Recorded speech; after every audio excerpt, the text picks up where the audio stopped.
Hey guys, and good morning. So, on today's agenda, we are in West Palm Beach. We are gonna go snorkeling.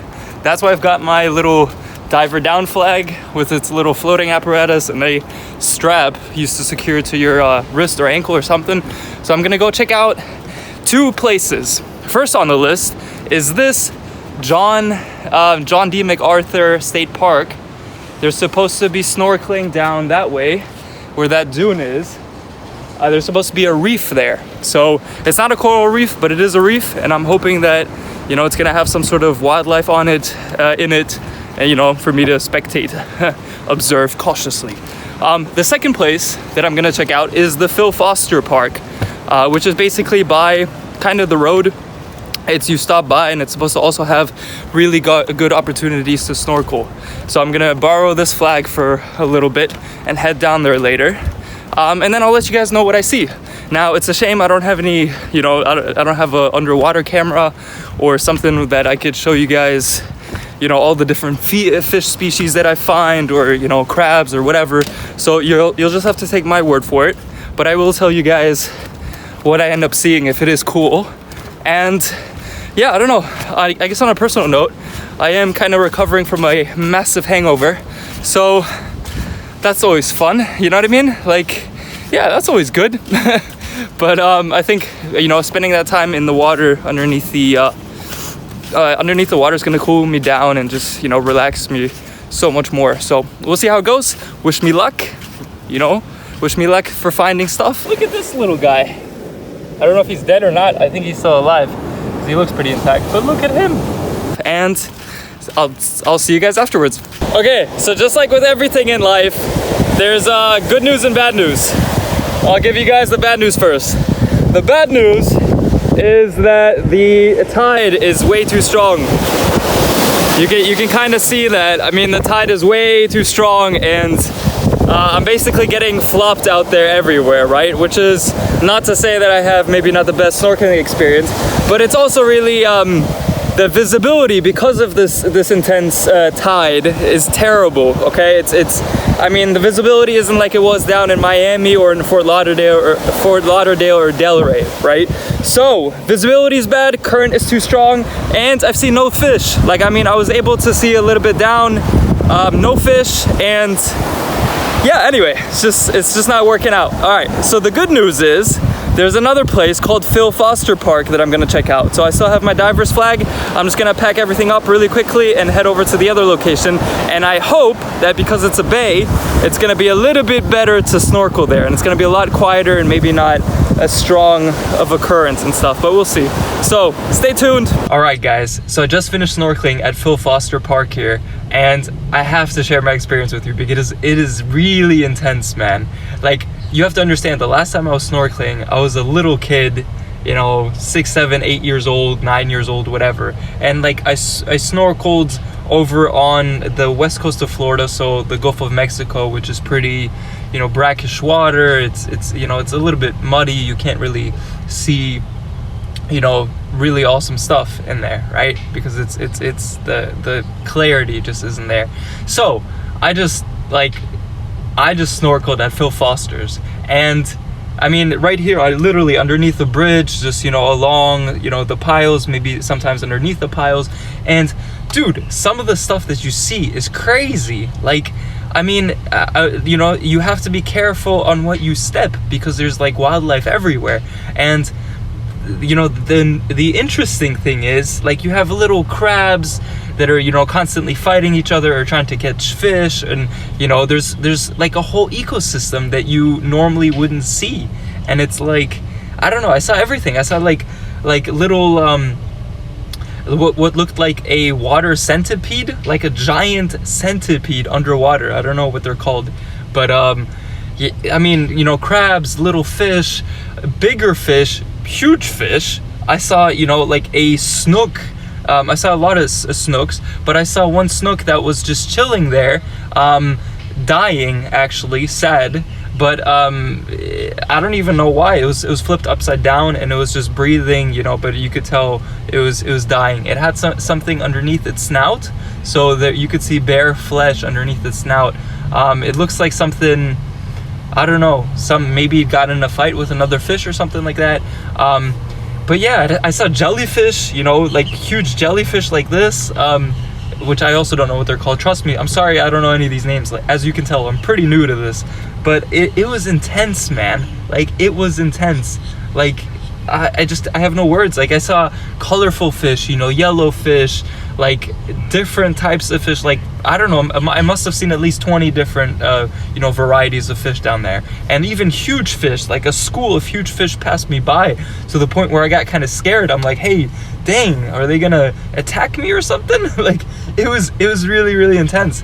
And just like, you know, you get into that vibe, and you constantly discover things, right? You find stuff on the bottom. Okay, it does smell a little bit, you know, fishy. I mean, it does smell like a crab, but look at this. I found like a crab claw, you know, like a crab claw here on the bottom of the, you know, floor where I was, and I found another claw, and it's like constant. These crabs are constantly fighting with each other, losing body parts, you know, things are eating them and everything. It's intense. It's a battlefield down there, you know, a battlefield for survival. Like, it's just intense. I've talked to some of the scuba divers,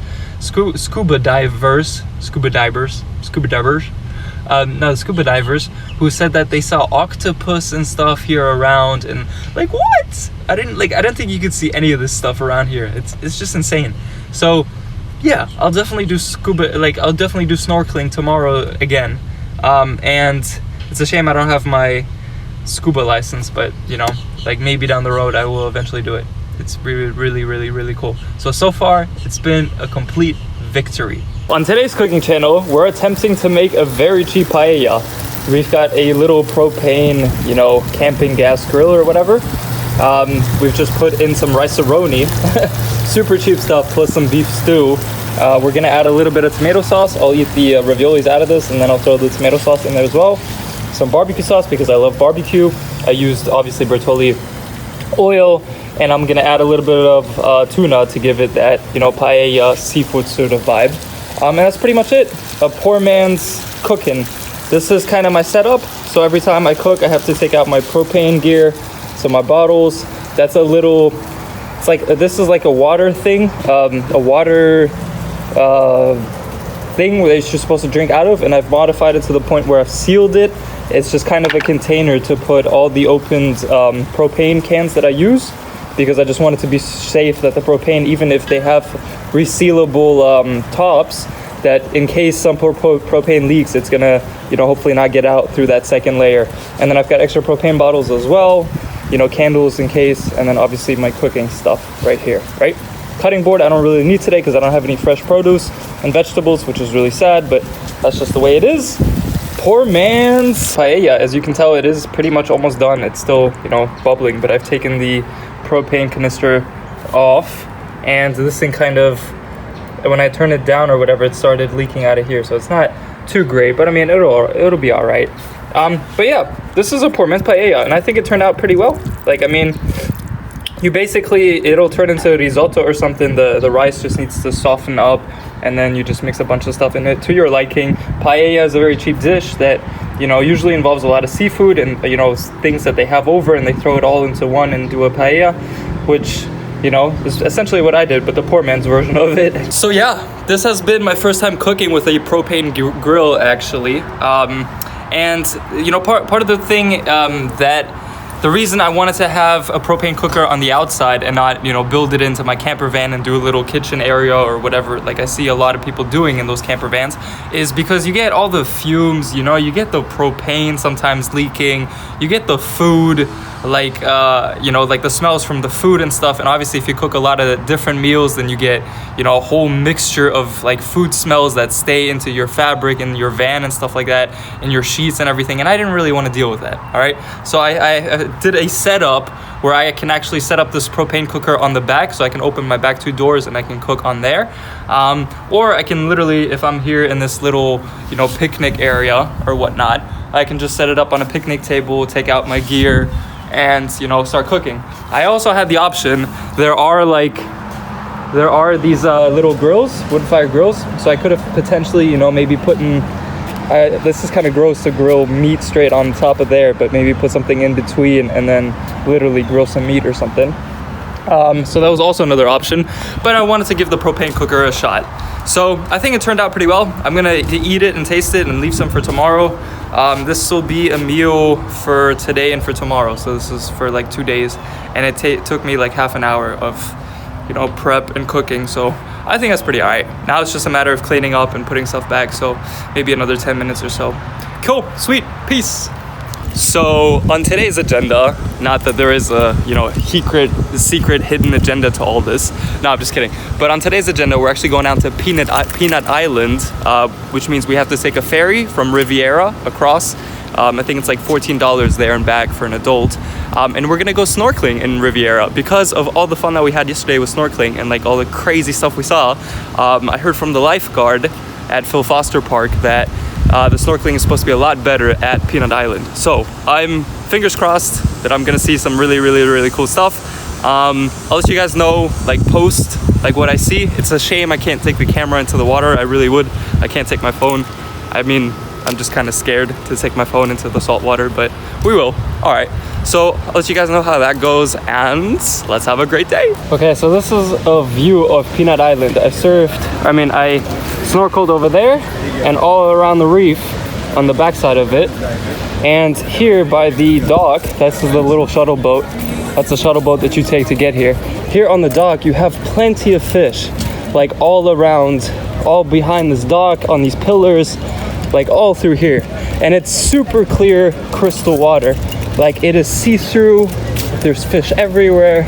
It's crazy. It is really crazy. I'll tell you guys in a second, like all the stuff that I saw, but I just wanted to give you guys a lasting view of Peanut Island. Also, on another note, you can camp here. 20 bucks will get you, the ferry over here costs $14, but $20 for $6 more per person. You can camp out here at one of these super nice camping spots. And like it's super organized and clean. It's clean camping. There's a huge fire pit up there as well where people, you know, congregate, I guess, at night and, you know, share good laughs. So let's get back on the ferry. All right, so before I continue on my journey here, I felt like it's my obligation as a human being to do the decent thing and give you the breakdown of all the crazy stuff that I saw snorkeling, all right? Now, check this out. West Palm Beach, Palm Beach Gardens / Jupiter is all pretty much like one area, right? I went snorkeling in 3 different places, right? I showed you guys John MacArthur State Park, which didn't work out, which was terrible. I showed you guys Phil Foster Park underneath the bridge with a lot of like stuff I would never expect to see there. And then the third thing is Peanut Island, all right? Peanut Island, let me tell you the lowdown. The lowdown, let's just keep it nice and low. Psh, don't tell anyone, the lowdown. No, I'm just kidding. But it's crazy, man. Like you pay $14 to get there and back, and the snorkeling is like insanely awesome, right? I mean, there's like right when you get off from the shuttle boat that takes you over, literally on the dock, if you go snorkeling right there, there's some pretty deep water in some parts of it, but there's like crazy amounts of all sorts of like big fish, you know, like giant fish. Like I saw schools of jack. I'm so bad at fish, by the way, so if I'll probably say something wrong, but I saw like sheep heads. I know what sheep heads look like. Not heads, sheep heads, but and I saw like a bunch of different, you know, colors, and like it's crazy, man. And you get so like engulfed in this whole ecosystem that's going on. You know, there's just such a huge amount of fish that you're literally swimming between the fish and like trying not to touch them or something. I don't know. I've got a little touchy thing with fish or whatever, but besides that, right? So then I went, as soon as you get off the dock, you go left, and there's the beaches. People hang out. They do like their boating day or whatever, their beach day. But you can go all along that shore. You can snorkel, and there's groups of rocks where you see a ton of small fish, and you see sometimes bigger fish trying to, you know, chase and catch the small fish. At least that was the case in my case. But I saw like colors. Like I've seen like, you know, sometimes you see those cars, like those sports cars that people like put on a crazy paint job, like that glistening green turquoise purple, like I don't even know what it's called or whatever, but I saw fish literally colored like that. It was insane, like metallic, like a green purple metallic-ish, vibe. It was insane. And then you literally have the same type of fish, like the same species, with a whole different coat on it, right?